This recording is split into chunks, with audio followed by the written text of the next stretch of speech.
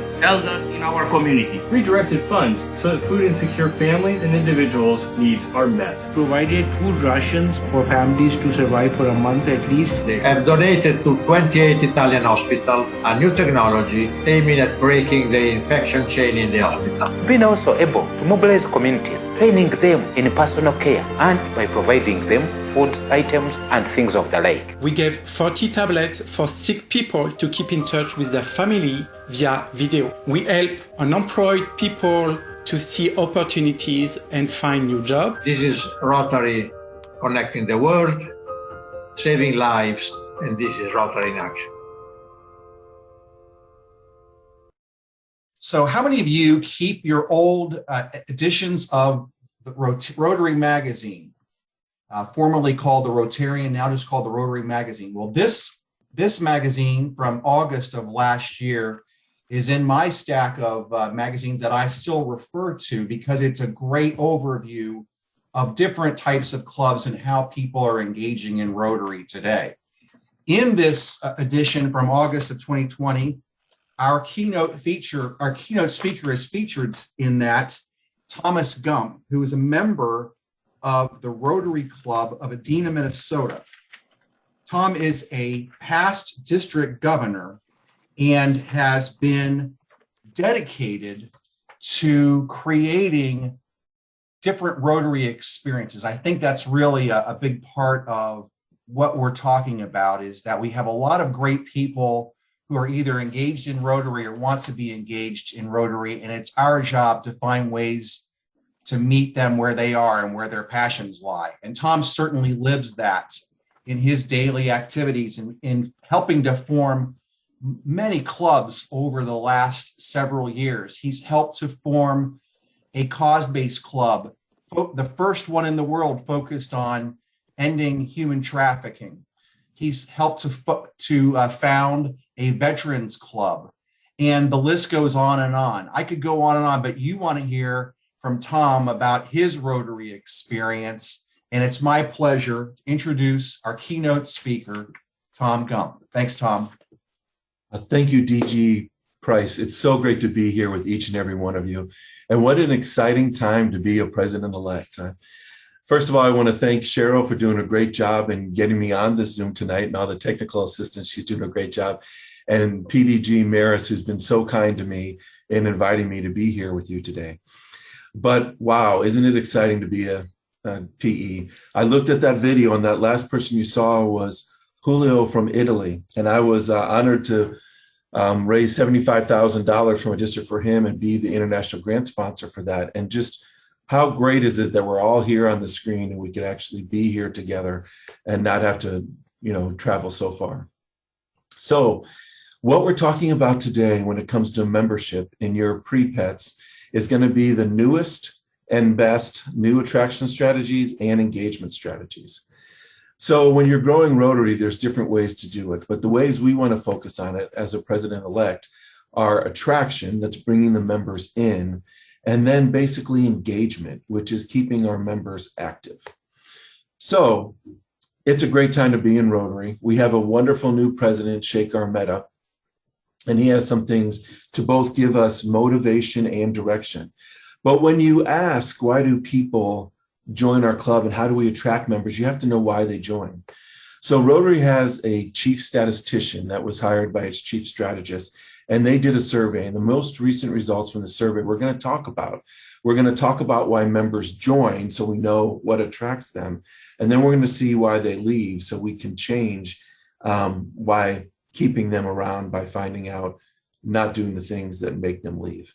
So when it comes to why do people join, they join, many of us might have joined for the same reasons, for that community service and that friendship. And that's true whether you're a Rotaractor or whether you're a Rotarian. And what are they looking for? They're looking for professional connections, networking opportunities. They want to rub shoulders with people of significance if they're currently working, or they want to be able to have friends if they're retired. Rotaractors, the same holds true, except they're looking for personal growth because they're usually younger in their careers and they want to advance in their careers. Now, this is important. When we asked Rotarians why they joined Rotary and how they found out about Rotary, 85% was a personal ask. You know, we have to ask people. We have to ask people that are our neighbors. We have to ask our friends, our families, people we work out with, people we worship with. Because if we don't ask, we're not going to get that many people coming in. Yes, we have leads, and yes, we have a website, but it's that personal ask that really counts. So remember that. The other thing is people want to feel that they're welcome. You know, Bain, a global consulting company, recently did a study, and during the pandemic, they wanted to know what organizations people wanted to join, and they wanted to join places that make them feel welcome. So as a president, what I used to do is I used to stand out in front of the front door and shake people's hands as they come in and greeted them and hold the door open for them. And of course, I live in Minneapolis, which has got a lot of snow and cold, so my friends didn't think I'd last through the winter, but I did, and it does make people feel welcome.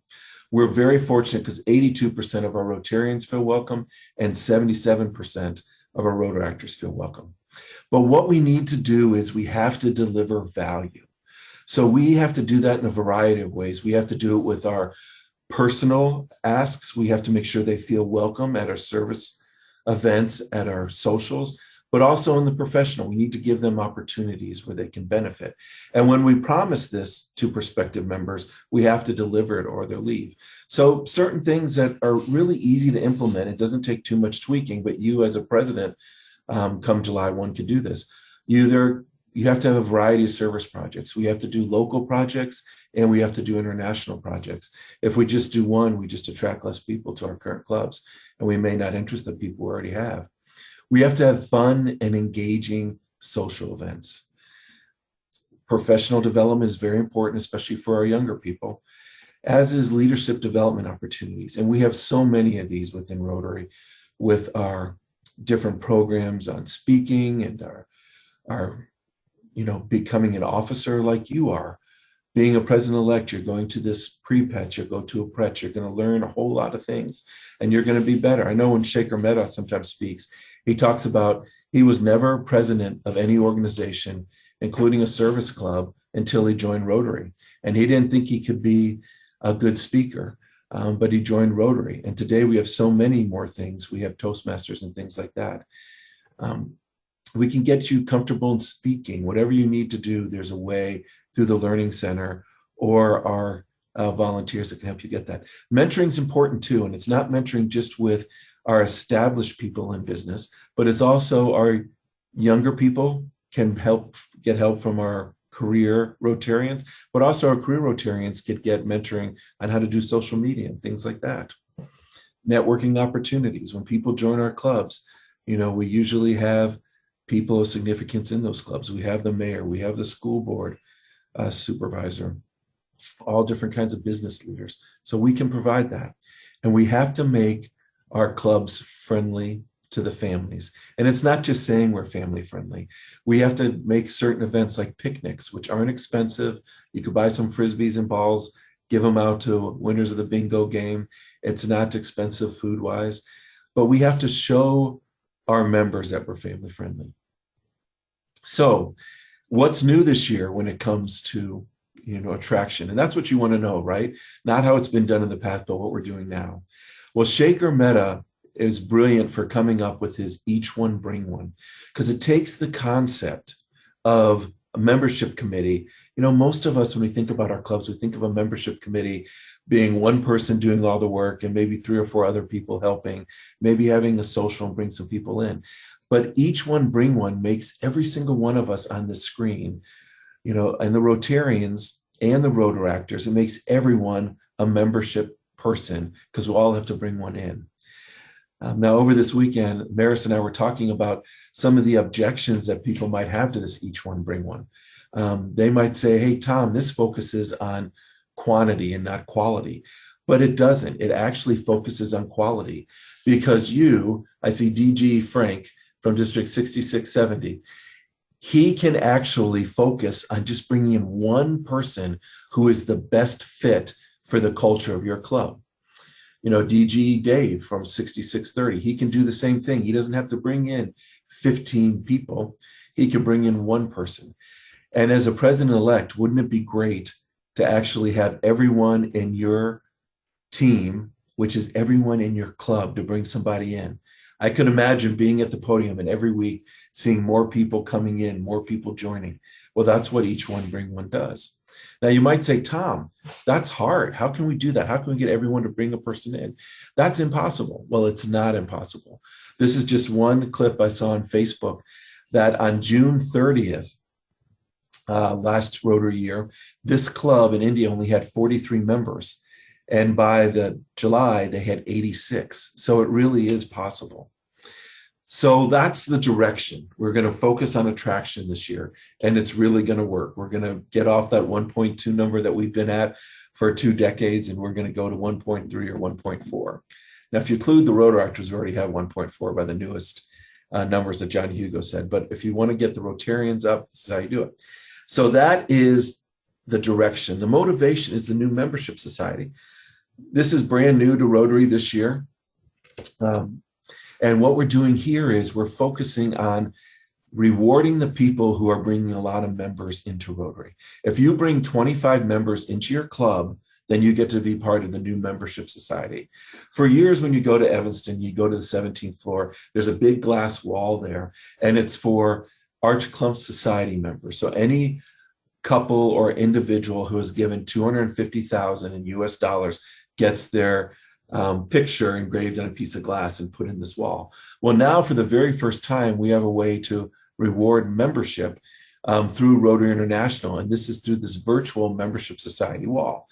So you get 25 people, you get to be on the wall. Now, these are just active people in your club. So if you refer people to other clubs, that doesn't count towards the 25. Or if you start a new club, unless it's a satellite club, because those are still members of your club, that wouldn't count. But I was pretty happy when I got to be on the gold member of the society because I brought in more than 50 members into my current club.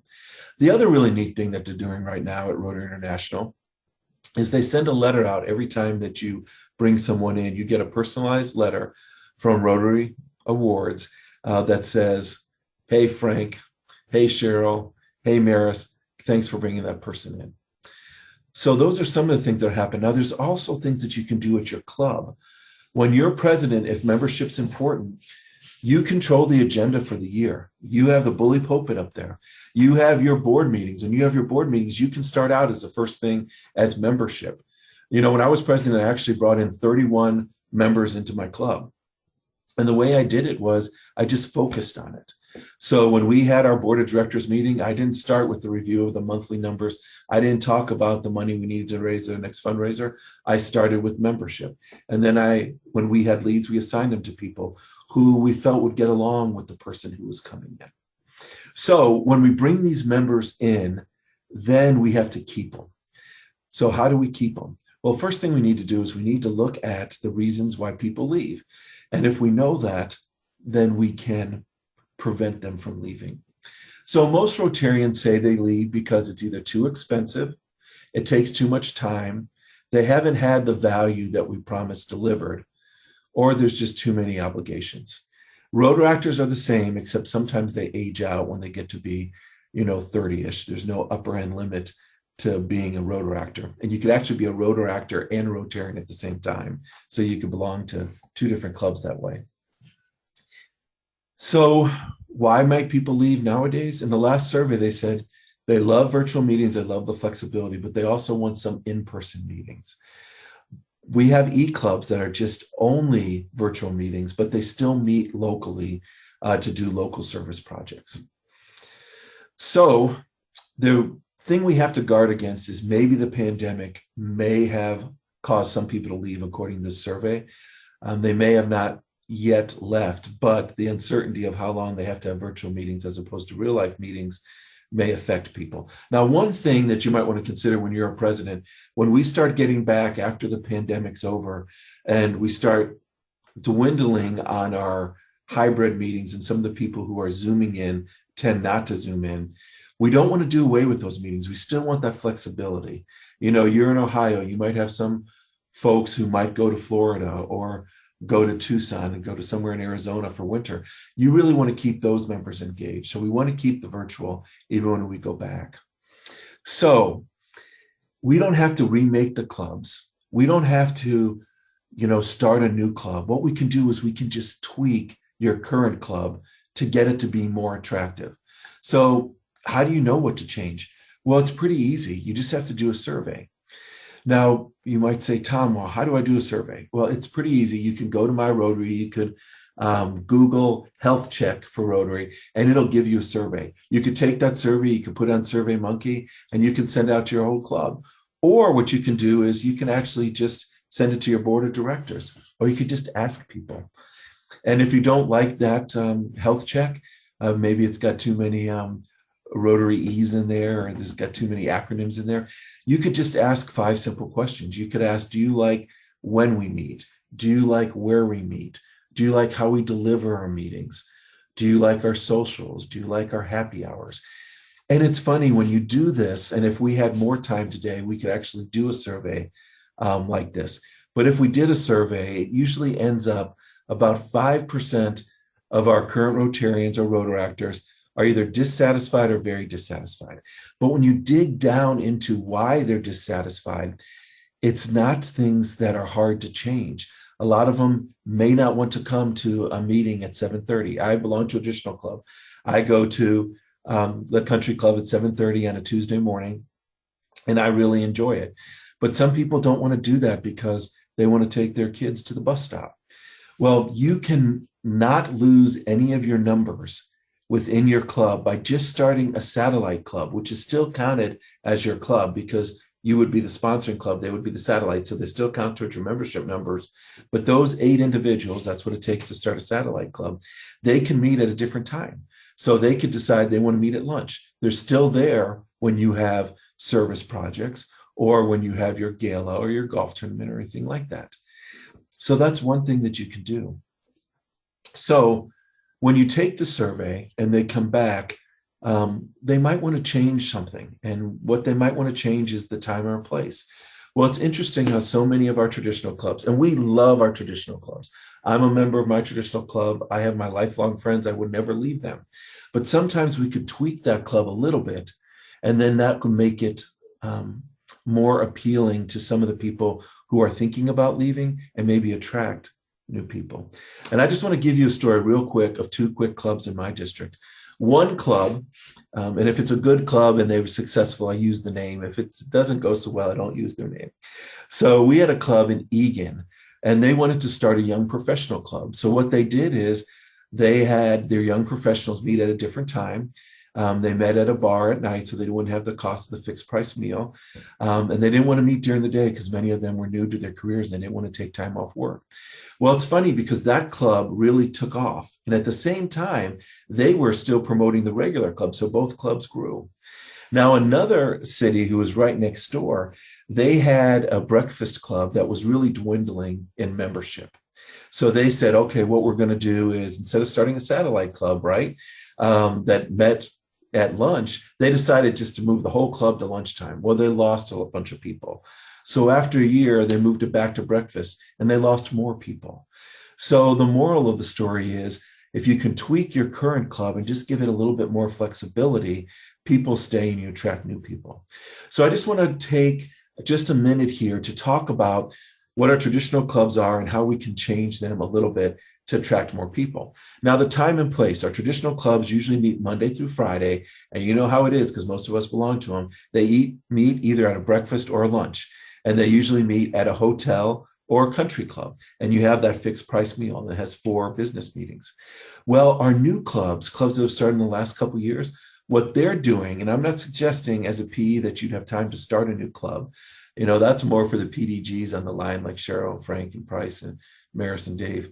But for the PEs, what you can do is you can actually look at the new clubs and get ideas from them. So the new clubs, they don't meet Monday through Friday during the day. They usually meet on a Tuesday or Wednesday night and a Saturday morning.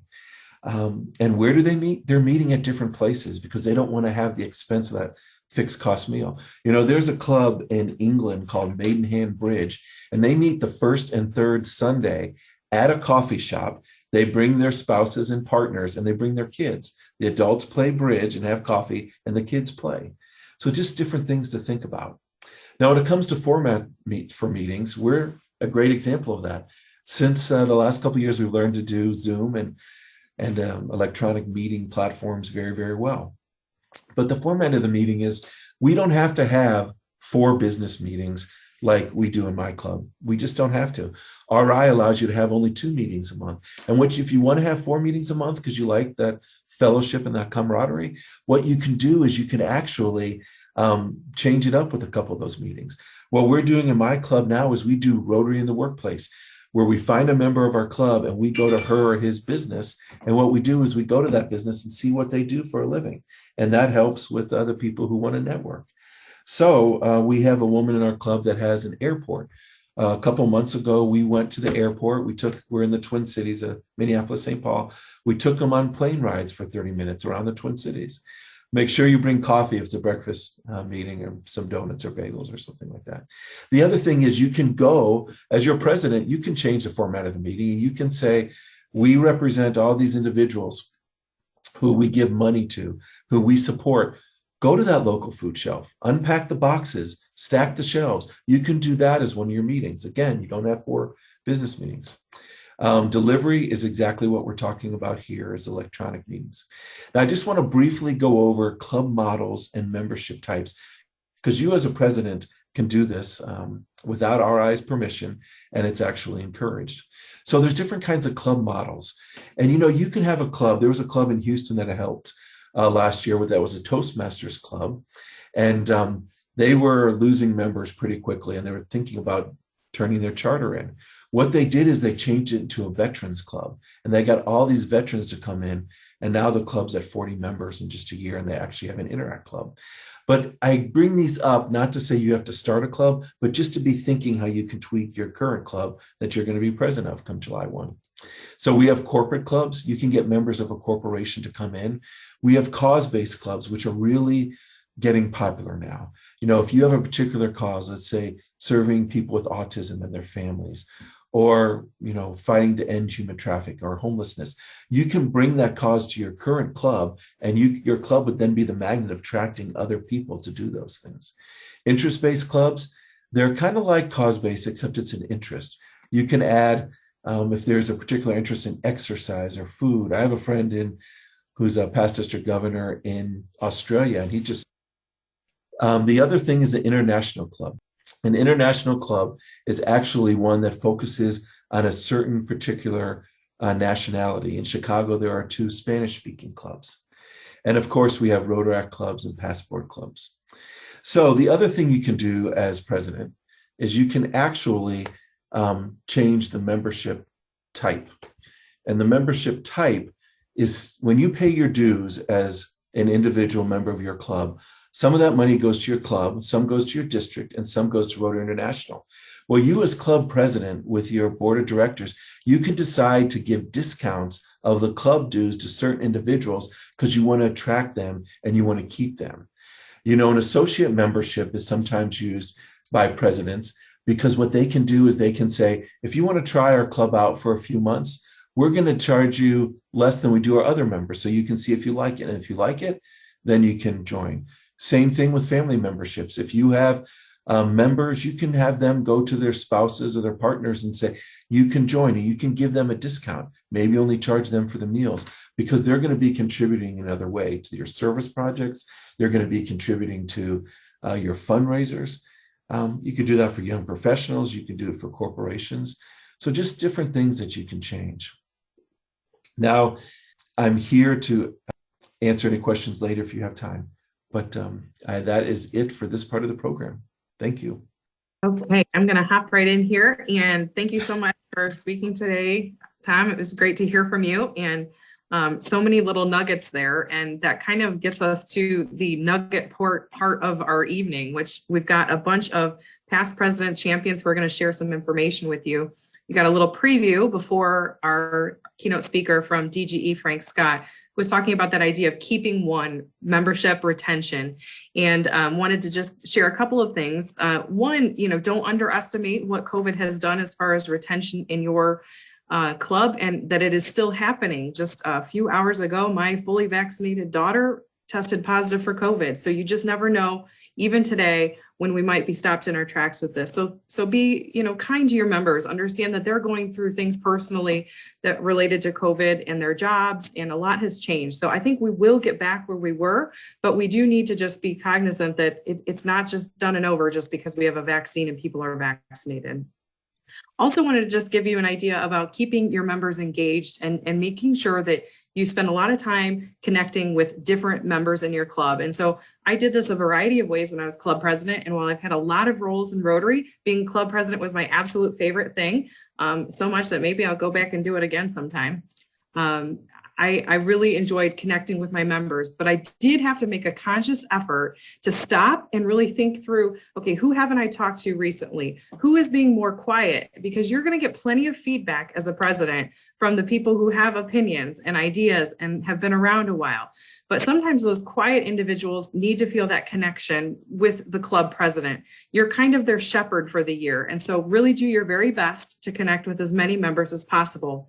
I did it with different ways, emails with people, coffee dates. Also did something at the end of every meeting where I asked 5 questions. I called it the Fast 5 of one of my members. And there was always a funny moment in those questions, but it was just a way for me to make a conscious effort to regularly connect with different individuals, not just my key friends that are in my club. So that's the whole idea of keep one that DGE Frank talked about. So I'm going to move on to this idea of adding one. And we do need to grow members. And so that means that we do need to add new people. One thing I wanted to share with you as a past president myself is that I noticed when I started sharing more about my Rotary journey, going to All Ohio Pets and the different trainings I was doing as the president-elect, then when I started leading club meetings and I would take a picture of myself with the keynote speaker. In fact, just today on my Facebook memories, there's a picture of me standing with my the president of the college that I went to school at, and he was the keynote speaker. And so as I started posting those things, people that I knew in my circle of life started asking me, what's going on? Can I join your Rotary Club this year? So I had 2 dear friends. One I knew from the age of 2.5. We started preschool together. She decided to join Rotary after kind of seeing what I was doing and seeing the impact of who I was connecting with in the community the year that I was club president. And then another friend that I knew from a mom's group, so kind of a totally different realm of my life. So I really would encourage you to share your journey with those that are close to you. You may not have to look so far to find the next great member of your club. And both of those 2 people are still Rotary members and are still doing great. I want to we have a quick video to show you about myths of membership that's next, and then we'll go on to the idea of embracing membership. Meet David. David has been thinking about joining his local Rotary Club, but he's got some reservations. David's got questions like, is Rotary membership right for me? Or do I even have time to be a Rotarian? Let's explore the top 5 Rotary membership myths exposed.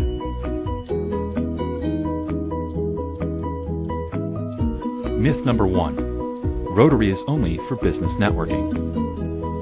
While Rotary was in fact founded as a professional group, its purpose has always been centered on service to the community and in fact the world. Both the personal and professional contacts that you will undoubtedly make are just a wonderful side benefit of joining Rotary. Myth number 2. Rotary is just an old boys club. There was a day when Rotary was comprised of just local businessmen, but that was long ago. Here's the bottom line. We're simply looking for high-character men and women in our community that want to serve.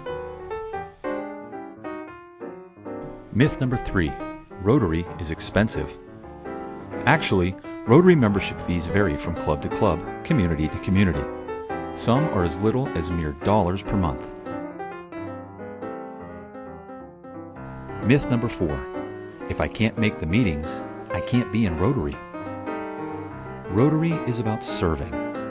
If you want to help us serve the community, but just can't get to regular meetings, your local club will absolutely find a way for you to participate. Myth number 5. I just don't have time to be a Rotarian. Did you or does your business have 2 hours per month to contribute to the community? We can show you some reasonable goals and examples of how to get yourself involved in Rotary inside of your busy schedule. So you see, David did have some concerns about joining Rotary until he heard the whole story. Don't let these myths stand in your way.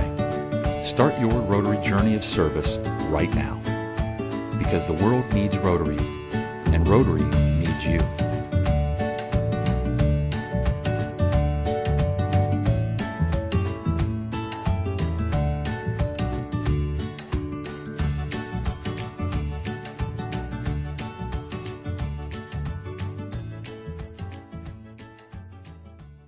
Once we get those new members, one of the challenges we have is keeping them. It is so illogical. They come in all enthusiastic, you think you've got them and they're going to stay for a while. But what we find out in all of our surveys is that, they don't always stay. In fact, they have to kind of get beyond 2 years to be sure that they're going to be longtime Rotarians. And that may tell us something. So what better place to go than presidents, past presidents, people who've walked in all of our shoes as presidents, to find out some of those ways that are working in different clubs. And now we're taking it back to Ohio. Let's find out from different clubs in Ohio what kind of things have worked. And I'd like to head over to Lisa Wilson as one of our past presidents today and have her tell a little story. Thanks, Maris. Hi, everyone. I'm Lisa Wilson. I am a past president from Sandusky Club. One of the things that I found when I was president, like Allison said, you tend to have to be the shepherd of all your club members. And one of the best ways to do that is to really embrace them and just invite them. And also to teach them. So many people, when they come into Rotary, are excited to be Rotarians, but they don't really know how to be a Rotarian. So one of the best ways that we found when in my president year was to get our orientation program back and active again. By orientation, I mean, have breakfast with them, invite your new members and just sit around and talk about the Rotary basics. Talk about how Rotary is actually formed and organized, the club level, the district level, the zone level, Rotary International. Talk about foundation and how you're actually going to help support that. And then that comes into grant money. So really just talking about the basics and just letting them ask questions and to understand that it's okay to not know everything and that they're going to learn. And so you just become, like Allison said, like the little, the sheep herder, and just bring them along. And then if they have questions along the way, they'll be comfortable and they'll come to you and just say, what was that again? Or where do I send my money? Who can I invite to Rotary? All those kind of questions. So orientations are wonderful. And again, they can be breakfast. They can go out for drinks later. Just anything fun, or ask them to one of your, kids' games and they can go along with you. So one of the next ways that you could do are helping with service projects. And I'm going to hand that over to past president, Jim Duke. Thanks, Lisa, for sharing that with us.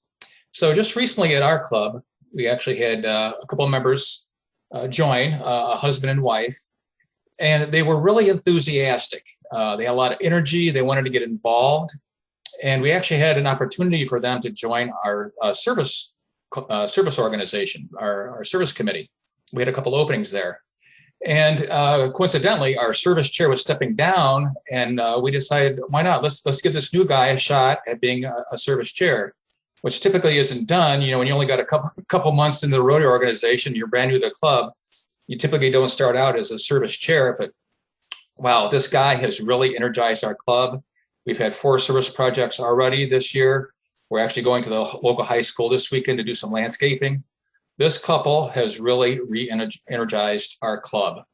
So my takeaway from this is, just because somebody's brand new into the club doesn't mean they can't be involved at a high level.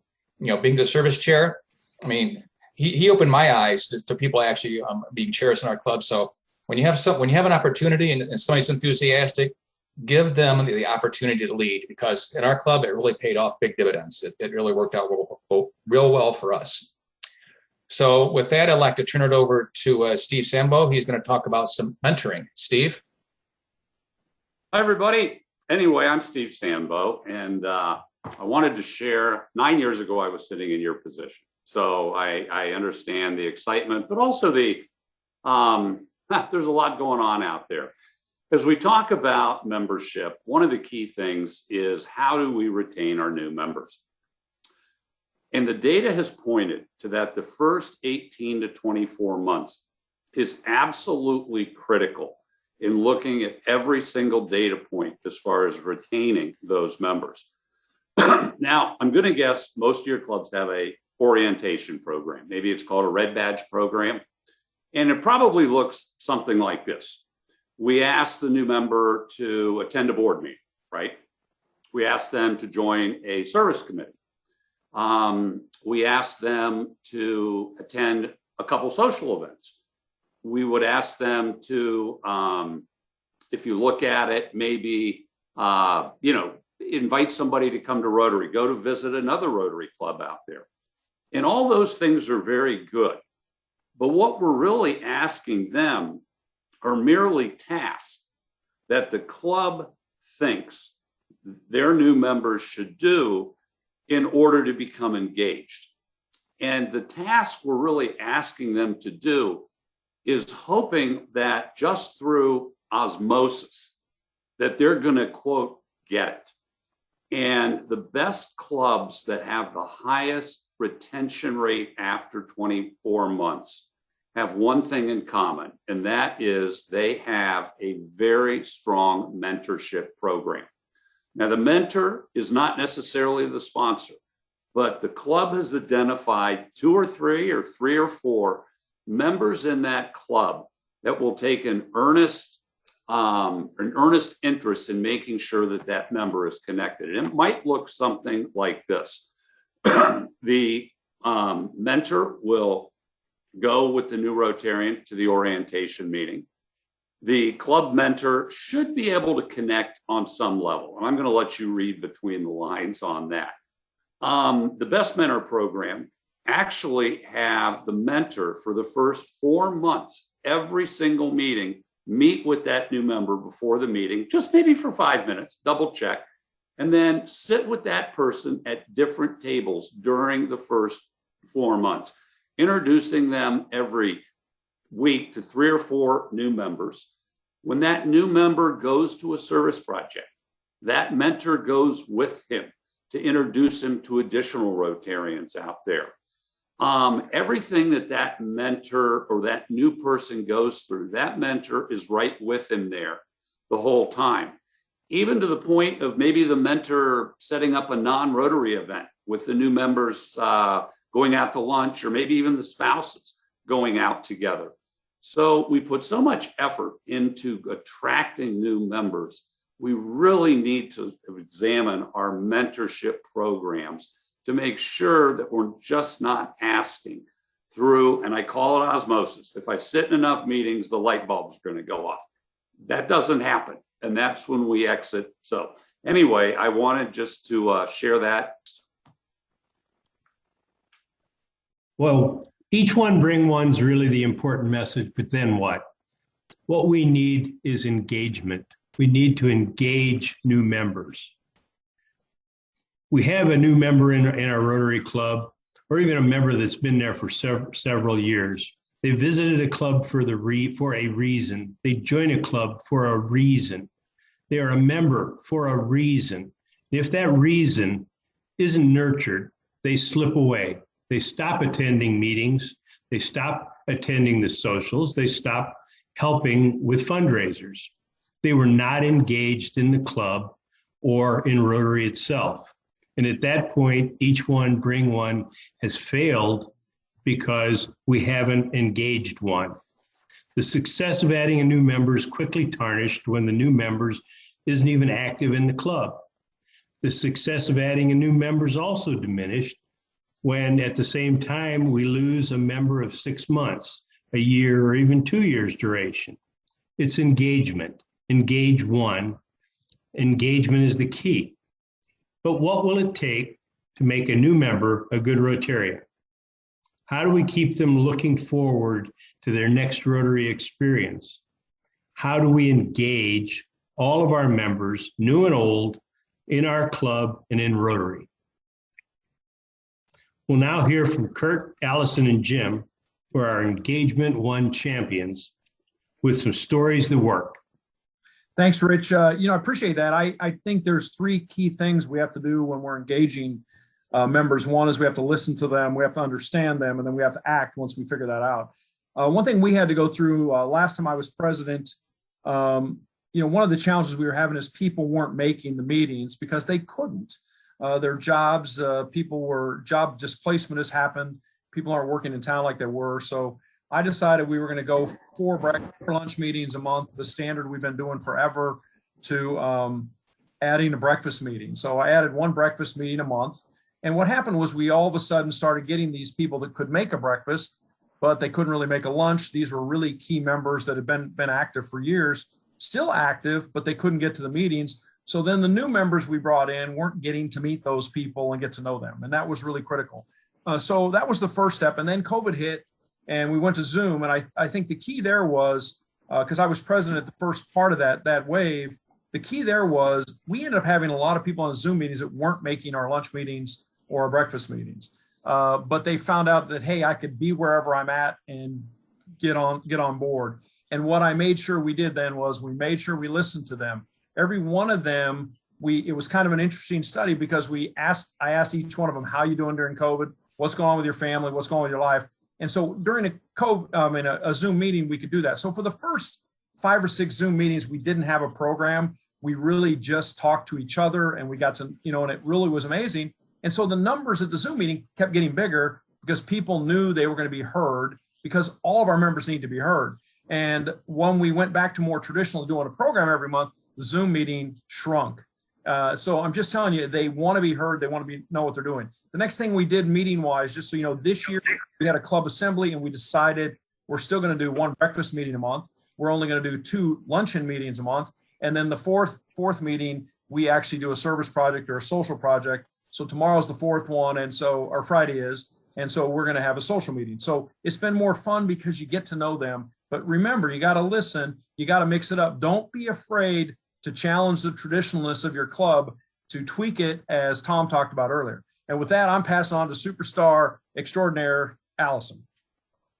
Nice. So another idea about engaging is just variety. So we have a few clubs in our district that have gone from just having the traditional 4 meetings a month or 5 meetings a month to doing 2 regular meetings that would have the speakers, and then having 1 be a social event and 1 be a service project.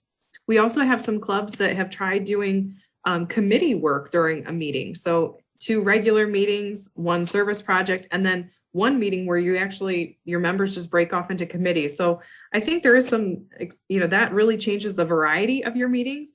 And if you don't do that kind of variety, then you really have to think of, as club president, as the presider of your meetings, how can you make each week a little different with a little excitement and something that would make your members want to come? So these ideas of creative meetings at different times or changing up the style of each meeting, all of these things help engage your current members.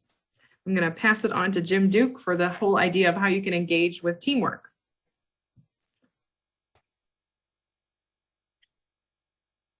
Thanks, Allison.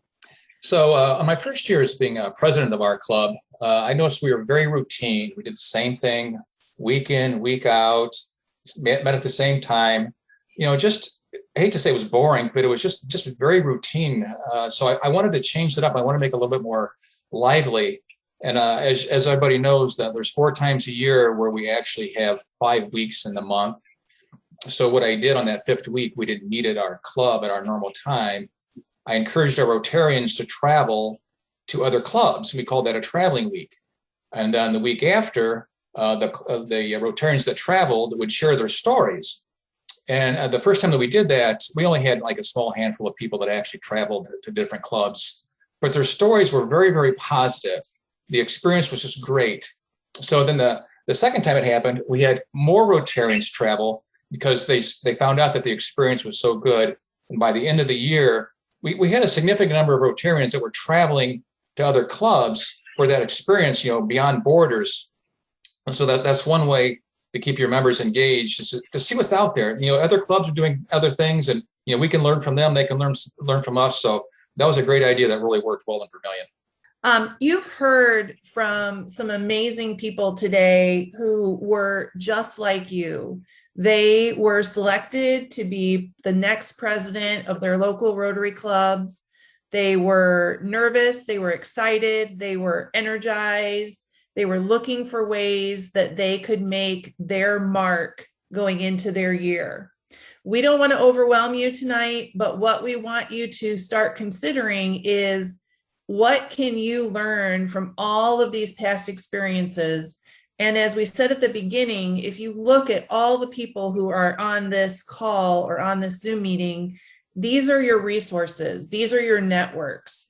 We are here for you. We want you to reach out because we want you to become the champion of your club in terms of membership.